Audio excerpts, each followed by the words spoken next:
Welcome to a Traceable Products instructional video for the Traceable Excursion-Trac thermometer. In this video, we will learn how to view your alarm limits, what are high and low alarms, how to enable and disable your alarm, how to set your alarm limits, and how to handle alarm events. If you'd like to skip to the lesson you need help with, you can click on any of the topics above on your desktop computer to transfer you to that topic. Otherwise, we'll begin in just a few moments.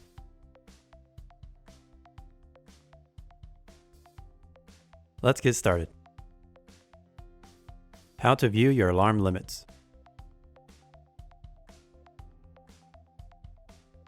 To view your alarm limits, we're going to use the display switch on the center of your device.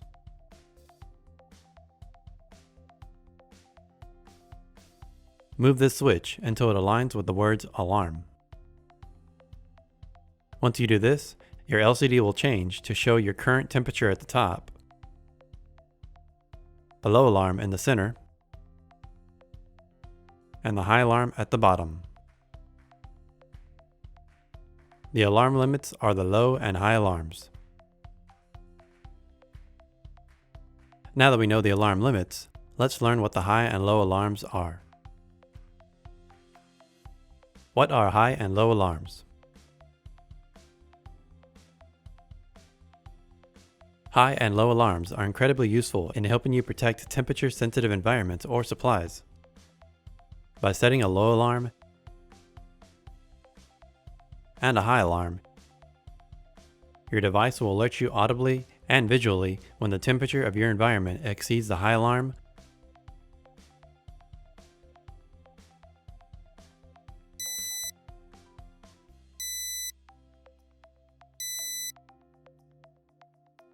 or falls below the low alarm.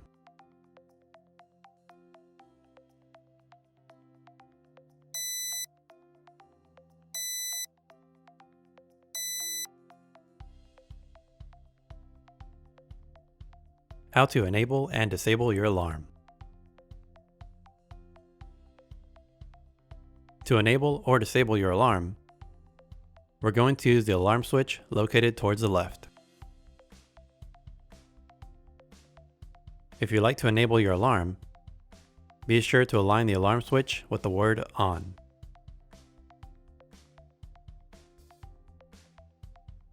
If you'd like to disable your alarm, be sure to move the switch down to off. Keep in mind that when you enable or disable your alarm, both probes will be affected. How to set your alarm limits.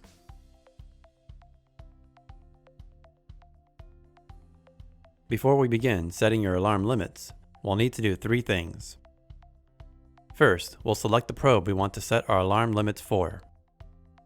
In my case, I only have one probe connected to my device in the P1 slot.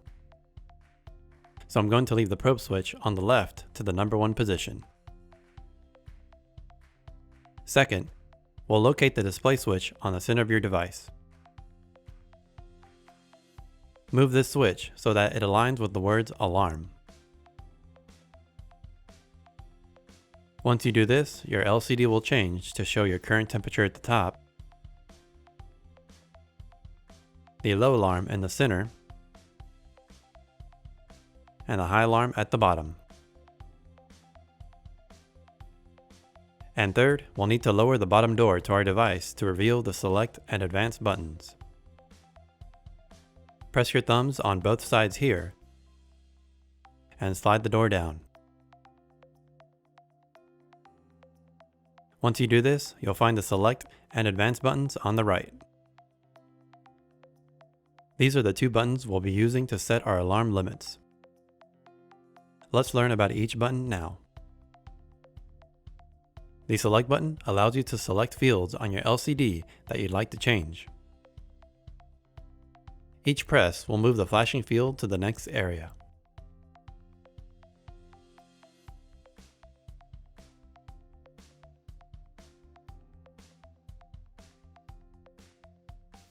If a number field is flashing, Each press of the advance button will increase the value by 1.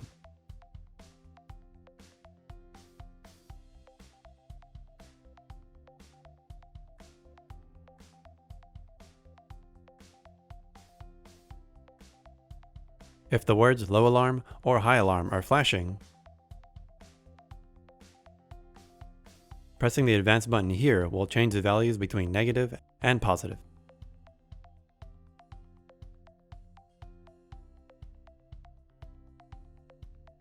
Now that you know what the select and advance buttons do, use them both to set your desired low alarm and high alarm. How to handle alarm events.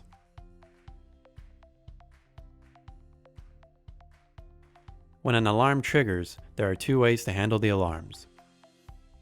The first way to handle an alarm event is to use the clear button on the right. Pressing the clear button once will disable the current alarm.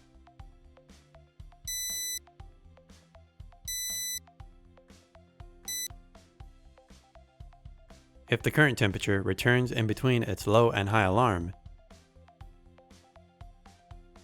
and then leaves the range again, your device will ring once again, as this has created a new alarm.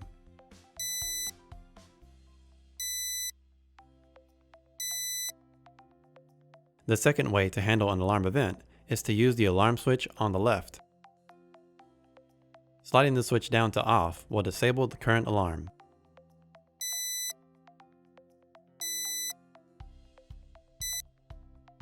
But it will also disable future alarms as well. If the current temperature returns in between your low alarm and high alarm range, and then leaves this range again, your device will not ring as the alarm is completely off.